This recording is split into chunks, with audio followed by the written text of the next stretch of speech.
عدم تشدد۔ حضرت معاذ بن جبل رضی اللہ عنہ جو اکابر صحابہ میں سے تھے، ایک محلے میں امامت کرتے اور نماز فجر میں بڑی بڑی سورتیں پڑھتے تھے۔ ایک شخص نے حضرت صلی اللہ علیہ وآلہ وسلم سے شکایت کی کہ وہ اس قدر لمبی نماز پڑھتے ہیں کہ میں ان کے پیچھے نماز پڑھنے سے قاصر رہتا ہوں۔ ابو مسعود انصاری رضی اللہ عنہ کا بیان ہے کہ میں نے حضرت صلی اللہ علیہ وآلہ وسلم کو کبھی اس قدر غضبناک نہیں دیکھا جس قدر اس موقع پر دیکھا۔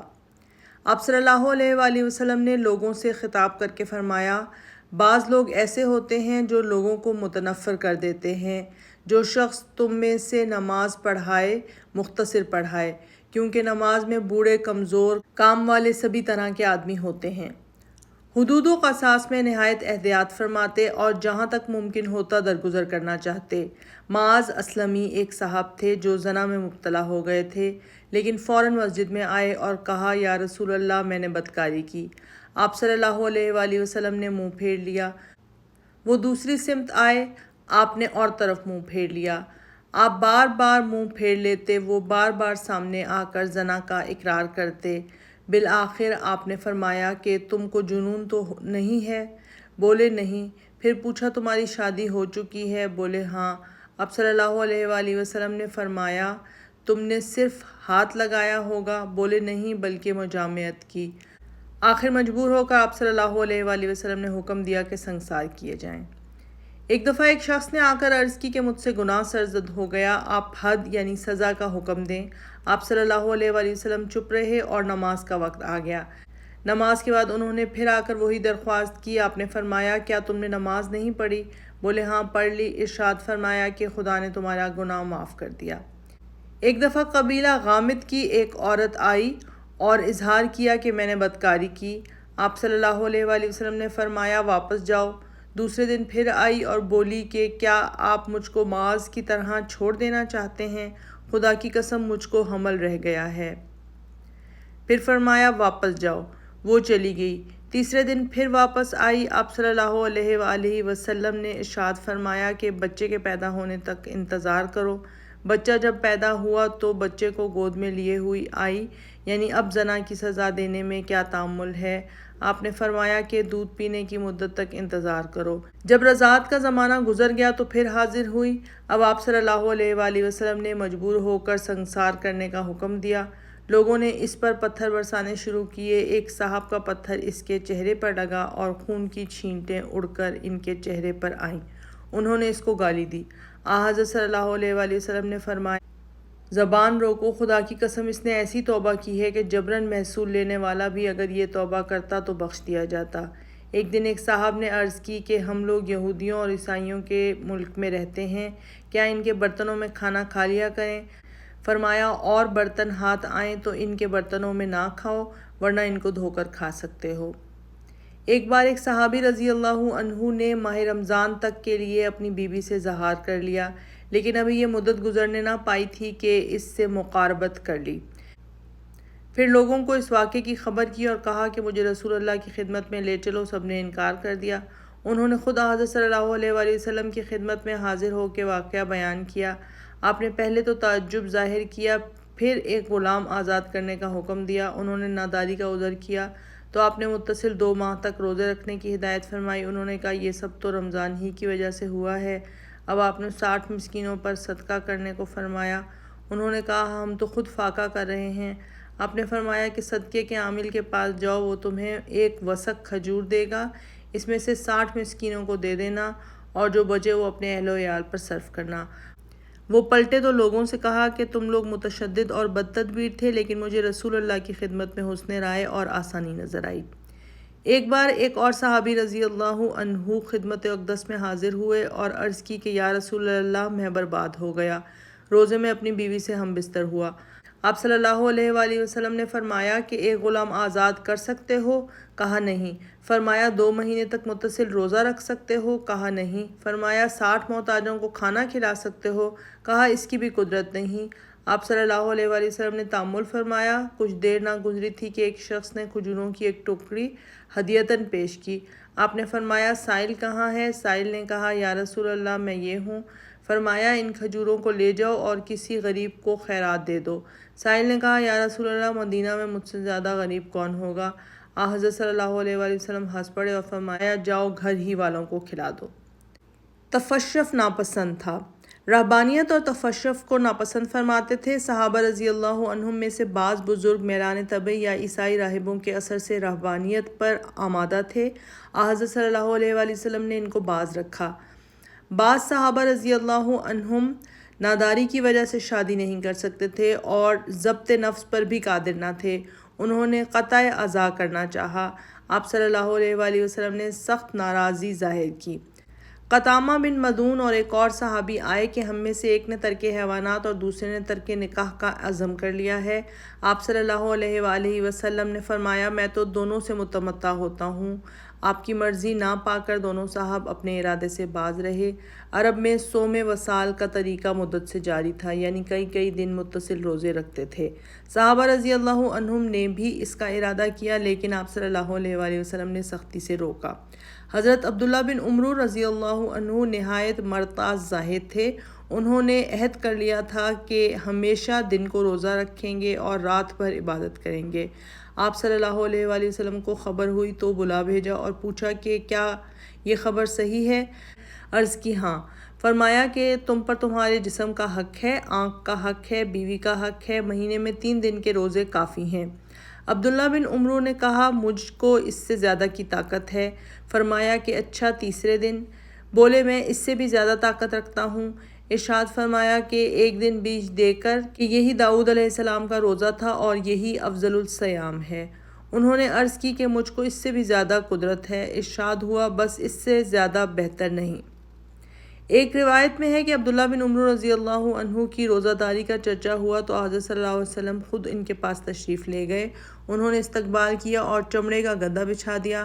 آپ صلی اللہ علیہ وآلہ وسلم زمین پر بیٹھ گئے اور ان سے کہا کہ کیا تم کو مہینے میں 3 روزے بس نہیں کرتے؟ عرض کی نہیں۔ فرمایا 5؟ بولے نہیں۔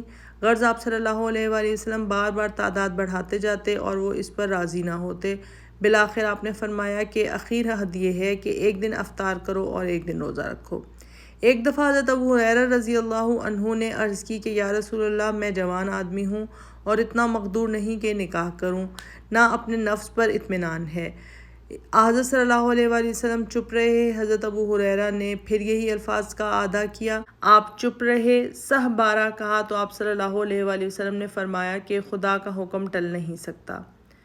قبیلہ باہلہ کا ایک صاحب حضرت صلی اللہ علیہ وآلہ وسلم کی خدمت میں حاضر ہو کر واپس گئے۔ پھر سال بھر کے بعد آنے کا اتفاق ہوا، لیکن اتنے ہی زمانے میں ان کی شکل و صورت اس قدر بدل گئی کہ حضرت صلی اللہ علیہ وآلہ وسلم ان کو پہچان نہ سکے۔ انہوں نے اپنا نام بتایا تو نبی صلی اللہ علیہ وآلہ وسلم نے تعجب سے پوچھا کہ تم تو نہایت خوش جمال تھے، تمہاری صورت کیوں بگڑ گئی؟ انہوں نے کہا جب سے آپ سے رخصت ہوا متصل روزے رکھتا ہوں۔ آپ نے فرمایا اپنی جان کو کیوں عذاب میں ڈالا؟ رمضان کے علاوہ ہر مہینے میں 1 دن کا روزہ کافی ہے۔ انہوں نے کہا میں اس سے زیادہ کی قوت رکھتا ہوں۔ آپ صلی اللہ علیہ وآلہ وسلم نے 1 دن کا اور اضافہ کر دیا۔ انہوں نے اور اضافے کی درخواست کی، آپ نے 3 دن کر دیے۔ ان کو اس سے بھی تسکین نہ ہوئی تو آپ صلی اللہ علیہ وآلہ وسلم نے شہر حرام کے روزوں کا حکم دیا۔ ایک دن چند صحابہ رضی اللہ عنہم خاص اس غرض سے ازواج مطہرات کی خدمت میں حاضر ہوئے کہ حضرت صلی اللہ علیہ وآلہ وسلم کی عبادت کے حالات دریافت کریں۔ وہ سمجھتے تھے کہ حضرت صلی اللہ علیہ وآلہ وسلم رات دن عبادت کے سوا کچھ نہ کرتے ہوں گے۔ حالات سنے تو ان کے معیار کے موافق نہ تھے۔ بولے کہ بھلا ہم کو حضرت صلی اللہ علیہ وآلہ وسلم سے کیا نسبت؟ ان کے پہلے گناہ سب خدا نے معاف کر دیے ہیں۔ پھر ایک صاحب نے کہا کہ میں رات بھر نماز پڑھا کروں گا۔ دوسرے صاحب بولے کہ میں عمر بھر روزہ رکھوں گا۔ ایک اور صاحب نے کہا میں کبھی شادی نہیں کروں گا۔ حضرت صلی اللہ علیہ وآلہ وسلم یہ سن رہے تھے۔ فرمایا کہ خدا کی قسم میں تم سے زیادہ خدا سے ڈرتا ہوں، تاہم روزے بھی رکھتا ہوں اور افطار بھی کرتا ہوں، نماز بھی پڑھتا ہوں اور سوتا بھی ہوں، عورتوں سے نکاح بھی کرتا ہوں۔ جو شخص میرے طریقے پر نہیں چلتا وہ میرے گروہ سے خارج ہے۔ کسی غزوے میں ایک صحابی کا ایک غار پر گزر ہوا جس میں پانی تھا اور آس پاس کچھ بوٹیاں تھیں۔ خدمت اقدس میں حاضر ہوئی تو عرض کی یا رسول اللہ مجھ کو ایک غار مل گیا ہے جس میں ضرورت کی سب چیزیں ہیں، میرا دل چاہتا ہے کہ وہاں گوشہ نشیں ہو کر ترک دنیا کر لوں۔ آپ صلی اللہ علیہ وآلہ وسلم نے فرمایا، میں یہودیت یا نصرانیت لے کر دنیا میں نہیں آیا، میں آسان اور سہل ابراہیمی مذہب لے کر آیا ہوں۔ عیب جوئی اور مداحی کی ناپسندیدگی۔ مداحی اور تعریف کو بھی گو دل سے ہو ناپسند فرماتے تھے۔ ایک دفعہ مجلس اقدس میں ایک شخص کا مذکور نکلا۔ حاضرین میں سے ایک شخص نے ان کی بہت تعریف کی۔ آپ صلی اللہ علیہ وآلہ وسلم نے فرمایا، تم نے اپنے دوست کی گردن کاٹی۔ یہ الفاظ چند بار فرمائے، پھر ارشاد کیا کہ تم کو اگر کسی کی خواہی ناخواہی مداح کرنی ہو تو یوں کہو کہ میرا ایسا خیال ہے۔ ایک دفعہ ایک شخص کسی حاکم کی مداح کر رہا تھا۔ حضرت مقداد رضی اللہ عنہ بھی موجود تھے۔ انہوں نے زمین سے خاک اٹھا کر اس کے منہ میں جھونک دی اور کہا کہ ہم کو رسول اللہ صلی اللہ علیہ وآلہ وسلم نے حکم دیا ہے کہ مداحوں کے منہ میں خاک بھر دیں۔ ایک دفعہ آپ صلی اللہ علیہ وآلہ وسلم مسجد میں تشریف لائے۔ ایک شخص نماز پڑھ رہا تھا۔ ماجن ثقفی رضی اللہ عنہ سے پوچھا کہ یہ کون ہے؟ ماجن رضی اللہ عنہ نے ان کا نام بتایا اور بہت تعریف کی۔ ارشاد فرمایا، دیکھو یہ سن نہ پائے ورنہ تباہ ہو جائے گا، یعنی دل میں غرور پیدا ہوگا جو موجب ہلاکت ہوگا۔ ایک دفعہ اسود رضی اللہ عنہ بن سری جو شاعر تھے خدمت عالی میں آئے اور عرض کی کہ میں نے خدا کی حمد اور حضور کی مدح میں کچھ الفاظ کہے ہیں۔ فرمایا کہ ہاں، اللہ کو حمد پسند ہے۔ اسود نے اشعار پڑھنے شروع کیے۔ اسی اثنا میں کوئی صاحب باہر سے آ گئے۔ آپ صلی اللہ علیہ وآلہ وسلم نے اسود کو روک دیا۔ وہ کچھ دیر باتیں کر کے چلے گئے، پھر اسود نے پڑھنے شروع کیے۔ وہ صاحب پھر آ گئے۔ آپ صلی اللہ علیہ وآلہ وسلم نے اسود کو پھر روک دیا۔ 2-3 دفعہ یہی اتفاق ہوا۔ اسود نے عرض کی کہ یہ کون صاحب ہیں جن کے لیے آپ صلی اللہ علیہ وآلہ وسلم مجھ کو بار بار روک دیتے ہیں؟ فرمایا کہ یہ وہ شخص ہے جو فضول باتیں پسند نہیں کرتا۔ اس موقع پر یہ خیال پیدا ہو سکتا ہے کہ حضرت صلی اللہ علیہ وآلہ وسلم حسان رضی اللہ عنہم کو منبر پر بٹھا کر ان کے اشعار سنتے تھے اور فرماتے تھے، اللہم ایدہ بروح القدس۔ حالانکہ یہ اشعار حضرت صلی اللہ علیہ وآلہ وسلم کی مدح میں ہوتے تھے، لیکن واقعہ یہ ہے کہ حسان کے اشعار کفار کے مطاعن کا جواب تھے۔ عرب میں شعراء کو یہ رتبہ حاصل تھا کہ زور کلام سے جس شخص کو چاہے ذلیل اور جس کو چاہے معزز کر دے۔ ابن الزبارہ اور کعب بن اشرف وغیرہ نے اس طریقے سے حضرت صلی اللہ علیہ وآلہ وسلم کو ضرر پہنچانا چاہا۔ حسان رضی اللہ عنہ کی مداحی ان کا رد عمل تھا۔ سادگی اور بے تکلفی۔ معمول تھا کہ مسجد سے اٹھ کر گھر میں تشریف لے جاتے تو کبھی کبھی ننگے پاؤں چلے جاتے اور جوتی وہیں چھوڑ جاتے۔ یہ اس بات کی علامت تھی کہ پھر واپس تشریف لائیں گے۔ روز روز کنگھا کرنا ناپسند فرماتے۔ ارشاد تھا کہ ایک دن بیچ دیکھ کر کنگھا کرنا چاہیے۔ کھانے پینے، اوڑھنے، اٹھنے بیٹھنے کسی چیز میں تکلف نہ تھا۔ کھانے میں جو سامنے آتا تناول فرماتے۔ پہننے کو موٹا جھوٹا جو مل جاتا پہن لیتے۔ زمین پر، چٹائی پر، فرش پر جہاں جگہ ملتی بیٹھ جاتے۔ آپ صلی اللہ علیہ وآلہ وسلم کے لیے آٹے کی بھوسی کبھی صاف نہیں کی جاتی تھی۔ کرتے کا تکمہ اکثر کھلا رکھتے تھے۔ لباس میں نمائش کو ناپسند فرماتے تھے۔ سامان آرائش سے آپ صلی اللہ علیہ وآلہ وسلم طبعاً نفور تھے۔ غرض ہر چیز میں سادگی اور بے تکلفی پسند خاطر تھی۔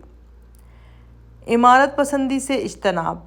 اسلام رہبانیت اور جوگی پن کا سخت مخالف ہے۔ لا رہبانیہ فی الاسلام۔ اسی بنا پر آپ صلی اللہ علیہ وآلہ وسلم ہر قسم کے جائز حظوظ دنیاوی سے متمتع ہونا جائز رکھتے تھے اور خود بھی کبھی کبھی ان چیزوں سے تمتع اٹھاتے تھے، تاہم ناز و نعمت، تکلف و عیش پرستی کو ناپسند فرماتے تھے اور اوروں کو بھی اس سے روکتے۔ ایک دفعہ ایک شخص نے حضرت علی رضی اللہ عنہ کی دعوت کی اور کھانا پکوا کر گھر بھیج دیا۔ حضرت فاطمہ زہرا رضی اللہ عنہا نے کہا کہ رسول اللہ بھی تشریف لاتے اور ہمارے ساتھ کھاتے تو خوب ہوتا۔ حضرت علی گئے اور آپ سے جا کر عرض کی۔ آپ صلی اللہ علیہ وآلہ وسلم تشریف لائے، لیکن دروازے پر پہنچے تو یہ دیکھ کر کہ گھر میں دیواروں پر پردے لٹکے ہوئے ہیں واپس چلے گئے۔ حضرت علی رضی اللہ عنہ نے واپسی کی وجہ دریافت کی تو فرمایا، پیغمبر کی شان کے خلاف ہے کہ وہ کسی زیب و زینت کے مکان میں داخل ہو۔ فرمایا کرتے تھے کہ گھر میں ایک بستر اپنے لیے، ایک بیوی کے لیے اور ایک مہمان کے لیے کافی ہے، چوتھا شیطان کا حصہ ہے۔ ایک دفعہ کسی غزوے میں تشریف لے گئے، حضرت عائشہ رضی اللہ عنہا رہ گئیں، لڑائی سے واپس تشریف لائے اور حضرت عائشہ رضی اللہ عنہا کے پاس آئے تو دیکھا کہ گھر میں چھت گیر لگی ہوئی ہے۔ اسی وقت پھاڑ ڈالی اور فرمایا کہ خدا نے ہم کو دولت اس لیے نہیں دی کہ اینٹ پتھر کو کپڑا پہنایا جائے۔ ایک انصاری نے ایک مکان بنوایا جس کا گنبد بہت بلند تھا۔ آپ صلی اللہ علیہ وآلہ وسلم نے دیکھا تو پوچھا کس نے بنایا ہے؟ لوگوں نے بتایا۔ آپ صلی اللہ علیہ وآلہ وسلم چپ ہو رہے۔ جب وہ حسب معمول خدمت اقدس میں آئے اور سلام کیا تو آپ صلی اللہ علیہ وآلہ وسلم نے منہ پھیر لیا۔ انہوں نے پھر سلام کیا، آپ نے پھر منہ پھیر لیا۔ وہ سمجھ گئے کہ ناراضگی کی کیا وجہ ہے، جا کر گنبد کو زمین کے برابر کر دیا۔ ایک دن آپ صلی اللہ علیہ وآلہ وسلم بازار سے نکلے تو گنبد نظر نہ آیا۔ معلوم ہوا کہ انصاری نے اس کو ڈھا دیا۔ ارشاد فرمایا کہ ضروری عمارت کے سوا ہر عمارت انسان کے لیے وبال ہے۔ ایک دفعہ کسی نے کم خواب کی قبا بھیجی، آپ صلی اللہ علیہ وآلہ وسلم نے پہن لی، پھر خیال آیا اور اتار کر حضرت عمر رضی اللہ عنہ کے پاس بھیج دی۔ حضرت عمر رضی اللہ عنہ روتے ہوئے آئے اور عرض کی کہ آپ نے جو چیز ناپسند کی وہ مجھ کو عنایت ہوتی ہے۔ ارشاد ہوا کہ میں نے استعمال کے لیے نہیں بلکہ فروخت کرنے کے لیے بھیجی۔ چنانچہ حضرت عمر رضی اللہ عنہ نے فروخت کیا اور 2000 درہم اٹھی۔ ایک دفعہ کسی نے ایک مخطط جوڑا بھیجا، آپ صلی اللہ علیہ وآلہ وسلم نے حضرت علی کو عنایت فرمایا۔ وہ پہن کر خدمت اقدس میں آئے۔ آپ صلی اللہ علیہ وآلہ وسلم کے چہرے پر غضب کے آثار پیدا ہوئے اور فرمایا کہ میں نے اس لیے بھیجا تھا کہ پھاڑ کر زنانی چادریں بنائی جائیں۔ مہر کرنے کی غرض سے جب آپ صلی اللہ علیہ وآلہ وسلم نے انگوٹھی بنوائی تو پہلے سونے کی بنوائی۔ آپ صلی اللہ علیہ وآلہ وسلم کی تقلید میں صحابہ رضی اللہ عنہم نے بھی زرعی انگوٹھیاں بنوائیں۔ آپ صلی اللہ علیہ وآلہ وسلم ممبر پر چڑھے اور انگوٹھی اتار کر پھینک دی اور فرمایا کہ اب نہ پہنوں گا۔ صحابہ رضی اللہ عنہم نے بھی اسی وقت اتار کر پھینک دی۔ جس طرح آپ صلی اللہ علیہ وآلہ وسلم خود سادگی پسند فرماتے تھے، اسی طرح آپ یہ بھی چاہتے تھے کہ آپ کے اہل و عیال بھی سادہ زندگی بسر کریں اور تکلف و تنم سے پاک رہیں۔ عورتوں کو شریعت میں سونے کے زیور کا استعمال مباح ہے، مگر حضرت صلی اللہ علیہ وآلہ وسلم اہل بیت کرام کے لیے اس بات کو بھی خلاف اولیٰ تصور فرماتے تھے۔ ایک دفعہ حضرت فاطمہ رضی اللہ عنہا کے گلے میں سونے کا ہار دیکھا تو فرمایا کہ تم کو یہ گوارا نہ ہوگا جب لوگ کہیں گے کہ پیغمبر کی لڑکی کے گلے میں آگ کا ہار ہے۔ ایک دفعہ حضرت عائشہ رضی اللہ عنہ کے ہاتھوں میں سونے کے کنگن یعنی مسکا دیکھے۔ فرمایا کہ اگر اس کو اتار کر ورس کے کنگن کو زعفران سے رنگ کر پہن لیتی تو بہتر ہوتا۔ ایک دفعہ نجاشی نے کچھ زیورات حضرت صلی اللہ علیہ وآلہ وسلم کی خدمت میں ہدیۃً بھیجے۔ ان میں ایک انگوٹھی بھی تھی جس میں حبشی پتھر کا ایک بڑا نگینہ جڑا تھا۔ آپ صلی اللہ علیہ وآلہ وسلم کے چہرے پر کراہت کے آثار ظاہر ہوتے تھے اور لکڑی سے اس کو چھوتے تھے، ہاتھ نہیں لگاتے تھے۔ ایک دفعہ کسی نے ریشم کا شلوکا ہدیۃً بھیجا، آپ صلی اللہ علیہ وآلہ وسلم نے پہن لیا اور اس کو پہن کر نماز ادا فرمائی۔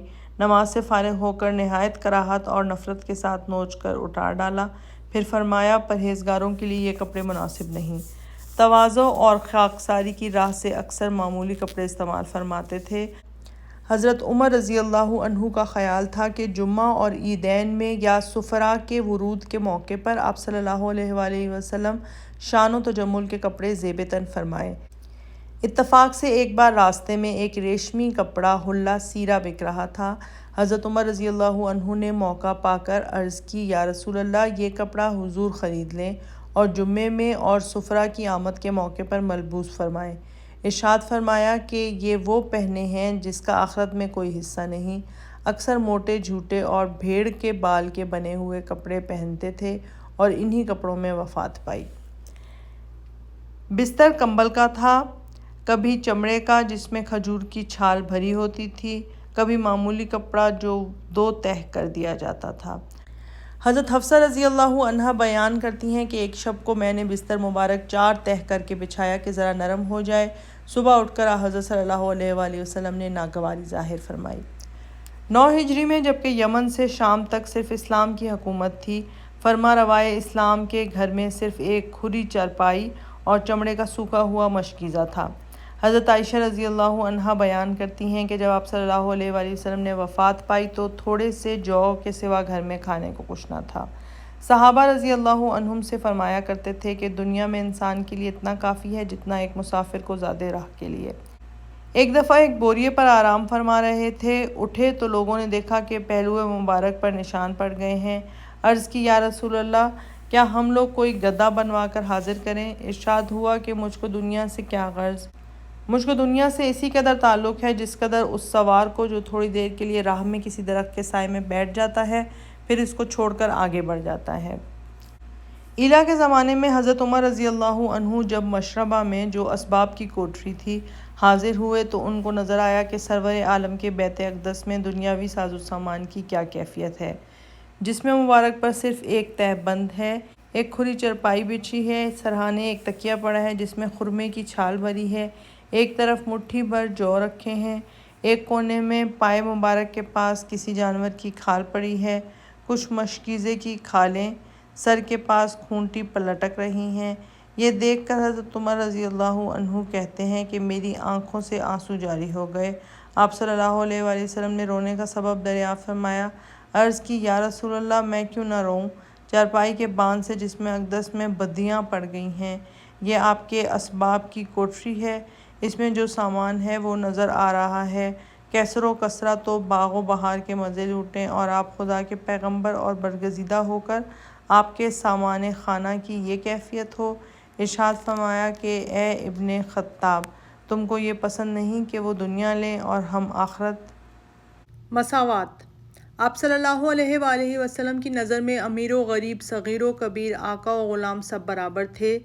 سلیمان و صہیب و بلال رضی اللہ عنہم کے سب غلام رہ چکے تھے۔ آپ صلی اللہ علیہ وآلہ وسلم کی بارگاہ میں رؤسائے قریش سے کم رتبہ نہ تھے۔ ایک دفعہ حضرت سلیمان اور بلال رضی اللہ عنہما ایک موقع پر جمع تھے۔ اتفاق سے ابو سفیان نکلے۔ ان لوگوں نے کہا، ابھی تلوار نے اس دشمن خدا کی گردن پر پورا قبضہ نہیں پایا ہے۔ حضرت ابوبکر رضی اللہ عنہ نے ان لوگوں سے کہا، سردار قریش کی شان میں یہ الفاظ؟ پھر حضرت صلی اللہ علیہ وآلہ وسلم کی خدمت میں آئے اور واقعہ بیان کیا۔ آپ صلی اللہ علیہ وآلہ وسلم نے ارشاد فرمایا، کہیں تم نے ان لوگوں کو ناراض تو نہیں کیا؟ ان لوگوں کو ناراض کیا تو خدا کو ناراض کیا۔ حضرت ابوبکر رضی اللہ عنہ نے فوراً جا کر ان بزرگوں سے کہا، بھائیو، آپ لوگ مجھ سے ناراض تو نہیں ہوئے؟ ان لوگوں نے کہا، نہیں، خدا آپ کو معاف کرے۔ قبیلہ مخزوم کی ایک عورت چوری کے جرم میں گرفتار ہوئی۔ اسامہ بن زید، جن سے حضرت صلی اللہ علیہ وآلہ وسلم نہایت محبت رکھتے تھے، لوگوں نے ان کو شفیع بنا کر خدمت نبی میں بھیجا۔ آپ صلی اللہ علیہ وآلہ وسلم نے فرمایا، اسامہ، کیا تم حدود خداوندی میں سفارش کرتے ہو؟ پھر آپ صلی اللہ علیہ وآلہ وسلم نے لوگوں کو جمع کر کے خطاب فرمایا، تم سے پہلے کی امتیں اسی لیے برباد ہو گئیں کہ جب معزز آدمی کوئی جرم کرتا تو تسامح کرتے اور معمولی آدمی مجرم ہوتے تو سزا پاتے۔ خدا کی قسم، اگر محمد کی بیٹی فاطمہ سرقہ کرتی تو اس کے بھی ہاتھ کاٹے جاتے۔ غزوہ بدر میں دوسرے قیدیوں کے ساتھ آپ صلی اللہ علیہ وآلہ وسلم کے چچا حضرت عباس رضی اللہ عنہ بھی گرفتار ہو کر آئے تھے۔ قیدیوں کو زر فدیہ لے کر رہا کیا جاتا تھا۔ بعض نیک دل انصار نے اس بنا پر کہ وہ آپ صلی اللہ علیہ وآلہ وسلم سے قرابت قریبہ رکھتے تھے، عرض کی کہ یا رسول اللہ، اجازت دیجیے کہ ہم اپنے بھانجے عباس کا زر فدیہ معاف کر دیں۔ آپ صلی اللہ علیہ وآلہ وسلم نے فرمایا، نہیں، ایک درہم بھی معاف نہ کرو۔ مجلس میں جو چیزیں آتی ہمیشہ داہنی طرف سے ان کی تقسیم شروع فرماتے اور ہمیشہ اس میں امیر و غریب، صغیر و کبیر سب کی مساوات کا لحاظ ہوتا۔ ایک دفعہ خدمت اقدس میں صحابہ کا مجمع تھا۔ اتفاق سے داہنی طرف حضرت عبداللہ بن عباس رضی اللہ عنہ بیٹھے تھے جو بہت کم سن تھے۔ بائیں جانب بڑے بڑے معمر صحابہ تھے۔ کہیں سے دودھ آیا، آپ نے نوش فرما کر عبداللہ بن عباس سے کہا کہ تم اجازت دو تو میں ان لوگوں کو دوں۔ انہوں نے عرض کی کہ اس عطیے میں ایثار نہیں کر سکتا۔ چنانچہ داہنی جانب تھے اور ترتیب مجلس کی روح سے انہی کا حق تھا۔ آپ صلی اللہ علیہ وآلہ وسلم نے انہی کو ترجیح دی۔ حضرت انس رضی اللہ عنہ کا بیان ہے کہ ایک دفعہ میرے مکان پر تشریف لائے اور پینے کو پانی مانگا۔ میں نے بکری کا دودھ پیش کیا۔ مجلس کی ترتیب یہ تھی کہ حضرت ابوبکر رضی اللہ عنہ بائیں جانب، حضرت عمر رضی اللہ عنہ سامنے اور ایک بدو داہنی طرف تھا۔ آپ نے پی لیا تو حضرت عمر رضی اللہ عنہ نے حضرت ابوبکر رضی اللہ عنہ کی طرف اشارہ کیا، یعنی بقیہ ان کو عنایت ہو۔ آپ نے فرمایا، پہلے داہنی طرف والے کا حق ہے۔ یہ کہہ کر بچا ہوا دودھ بدو کو عنایت فرمایا۔ قریش اپنے فخر و امتیاز کے لیے مزدلفہ میں قیام کرتے تھے، لیکن حضرت صلی اللہ علیہ وآلہ وسلم نے اس تفریق کو کبھی پسند نہیں فرمایا۔ بعثت سے پہلے اور بعثت کے بعد بھی ہمیشہ عام لوگوں کے ساتھ مقام کرتے تھے۔ علاوہ بری یہ بھی گوارا نہ تھا کہ وہیں خاص طور پر کوئی عمدہ جگہ دیکھ کر آپ صلی اللہ علیہ وآلہ وسلم سے مخصوص کر دی جائے اور وہاں سائے کے لیے کوئی چھپر ڈال دیا جائے۔ صحابہ رضی اللہ عنہم نے تجویز پیش کی تو یہ فرمایا، جو پہلے پہنچ جائے اسی کا مقام ہے۔ صحابہ رضی اللہ عنہم جب مل کر کوئی کام کرتے تو ہمیشہ حضرت صلی اللہ علیہ وآلہ وسلم ان کے ساتھ شریک ہو جاتے اور معمولی مزدور کی طرح کام انجام دیتے۔ مدینہ میں آ کر سب سے پہلا کام مسجد نبوی کی تعمیر تھی۔ اس مسجد اقدس کی تعمیر میں دیگر صحابہ رضی اللہ عنہم کی طرح خود حضرت صلی اللہ علیہ وآلہ وسلم بھی بنفس نفیس شریک تھے۔ خود اپنے دست مبارک سے اینٹ اٹھا اٹھا کر لاتے تھے۔ صحابہ رضی اللہ عنہم عرض کرتے تھے کہ ہماری جانیں قربان، آپ کیوں زحمت فرماتے ہیں؟ لیکن آپ صلی اللہ علیہ وآلہ وسلم اپنے فرض سے باز نہ آتے۔ غزوہ احزاب کے موقع پر بھی جب تمام صحابہ رضی اللہ عنہم مدینہ کی چاروں طرف خندق کھود رہے تھے، آپ صلی اللہ علیہ وآلہ وسلم بھی ایک ادنیٰ مزدور کی طرح کام کر رہے تھے، یہاں تک کہ شکم مبارک پر مٹی اور خاک کی تہ جم گئی تھی۔ ایک سفر میں کھانا تیار نہ تھا، تمام صحابہ نے مل کر پکانے کا سامان کیا۔ لوگوں نے ایک ایک کام بانٹ لیا۔ جنگل سے لکڑی لانے کا کام حضرت صلی اللہ علیہ وآلہ وسلم نے اپنے ذمہ لیا۔ صحابہ رضی اللہ عنہم نے عرض کی، یا رسول اللہ، یہ کام ہم خدام کر لیں گے۔ فرمایا، ہاں سچ ہے، لیکن مجھے یہ پسند نہیں کہ میں تم سے اپنے کو ممتاز کروں۔ خدا اس بندے کو پسند نہیں کرتا جو اپنے ہمراہیوں میں ممتاز بنتا ہے۔ غزوہ بدر میں سواریوں کا سامان بہت کم تھا۔ 3 آدمیوں کے بیچ میں ایک اونٹ تھا۔ لوگ باری باری سے چڑھتے اترتے تھے۔ حضرت صلی اللہ علیہ وآلہ وسلم بھی عام آدمیوں کی طرح ایک اونٹ میں 2 اور آدمیوں کے ساتھ شریک تھے۔ ہمراہ جانثاران اپنی باری پیش کرتے اور عرض کرتے کہ یا رسول اللہ، آپ سوار رہیں، حضور کے بدلے ہم پیادہ چلیں گے۔ ارشاد ہوتا کہ تم مجھ سے زیادہ پیادہ پا چل سکتے ہو اور نہ میں تم سے کم ثواب کا محتاج ہوں۔ تواضع: گھر کا کام کاج خود کرتے، کپڑوں میں پیوند لگاتے، گھر میں خود جھاڑو دیتے، دودھ دھو لیتے، بازار سے سودا لاتے، جوتی پھٹ جاتی تو خود گانٹھ لیتے۔ گدھے کی سواری سے آپ صلی اللہ علیہ وآلہ وسلم کو عار نہ تھا۔ غلاموں اور مسکینوں کے ساتھ بیٹھنے اور ان کے ساتھ کھانا کھانے سے پرہیز نہ تھا۔ ایک دفعہ گھر سے باہر تشریف لائے، لوگ تعظیم کو اٹھ کھڑے ہوئے۔ فرمایا کہ اہل عجم کی طرح تعظیم کے لیے نہ اٹھو۔ غریب سے غریب بیمار ہوتا تو عیادت کو تشریف لے جاتے۔ مفلسوں اور فقیروں کے ہاں جا کر ان کے ساتھ بیٹھتے۔ صحابہ رضی اللہ عنہم کے ساتھ بیٹھتے تو اس طرح بیٹھتے کہ امتیازی حیثیت کی بنا پر کوئی آپ صلی اللہ علیہ وآلہ وسلم کو پہچان نہ سکتا۔ کسی مجمع میں جاتے تو جہاں جگہ مل جاتی بیٹھ جاتے۔ ایک دفعہ ایک شخص ملنے آیا، لیکن نبوت کا اس قدر روب طاری ہوا کہ کانپنے لگا۔ آپ صلی اللہ علیہ وآلہ وسلم نے فرمایا کہ گھبراؤ نہیں، میں فرشتہ نہیں، ایک قریشی عورت کا بیٹا ہوں جو سوکھا گوشت پکا کر کھایا کرتی تھی۔ تواضع اور خاکساری کی راہ سے آپ صلی اللہ علیہ وآلہ وسلم اکڑوں بیٹھ کر کھانا تناول فرماتے تھے اور فرمایا کرتے تھے کہ میں بندہ اور بندوں کی طرح کھاتا اور بندوں ہی کی طرح بیٹھتا ہوں۔ ایک دفعہ کھانے کے موقع پر جگہ تنگ تھی اور لوگ زیادہ آ گئے۔ آپ صلی اللہ علیہ وآلہ وسلم اکڑوں بیٹھ گئے کہ جگہ نکل آئے۔ ایک بدو بھی مجلس میں شریک تھا۔ اس نے کہا، محمد، یہ کیا طرز نشست ہے؟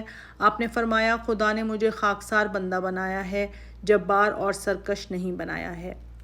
تواضع کی انتہا یہ ہے کہ حضرت صلی اللہ علیہ وآلہ وسلم اپنے متعلق جائز تعظیمی الفاظ بھی پسند نہیں فرماتے تھے۔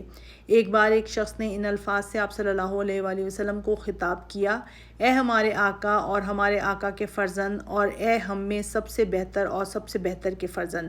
آپ صلی اللہ علیہ وآلہ وسلم نے فرمایا، لوگوں پرہیزگاری اختیار کرو، شیطان تمہیں گرا نہ دے۔ میں عبداللہ کا بیٹا محمد ہوں، خدا کا بندہ اور اس کا رسول۔ مجھ کو خدا نے جو مرتبہ بخشا، میں پسند نہیں کرتا کہ تم مجھے اس سے زیادہ بڑھاؤ۔ ایک دفعہ ایک شخص نے آپ صلی اللہ علیہ وآلہ وسلم کو یا خیر البریہ، یعنی ایک بہترین خلق کہہ کر مخاطب کیا۔ آپ نے فرمایا، وہ ابراہیم علیہ السلام تھے۔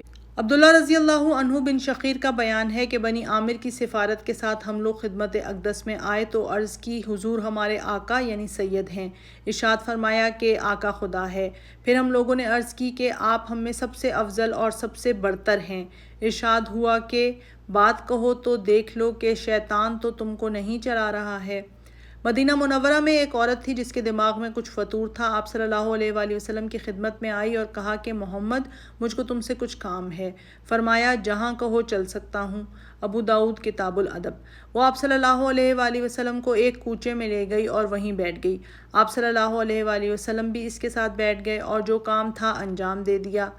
مخرمہ رضی اللہ عنہ ایک صحابی تھے۔ ایک دفعہ انہوں نے اپنے بیٹے مسعور رضی اللہ عنہ سے کہا کہ حضرت صلی اللہ علیہ وآلہ وسلم کے پاس کہیں سے چادریں آئی ہیں، وہ تقسیم فرما رہے ہیں، آؤ ہم بھی چلیں۔ آئے تو آپ صلی اللہ علیہ وآلہ وسلم زنانہ میں تشریف لے جا چکے تھے۔ کہا آواز دو۔ انہوں نے کہا میرا یہ رتبہ ہے کہ میں حضرت صلی اللہ علیہ وآلہ وسلم کو آواز دوں؟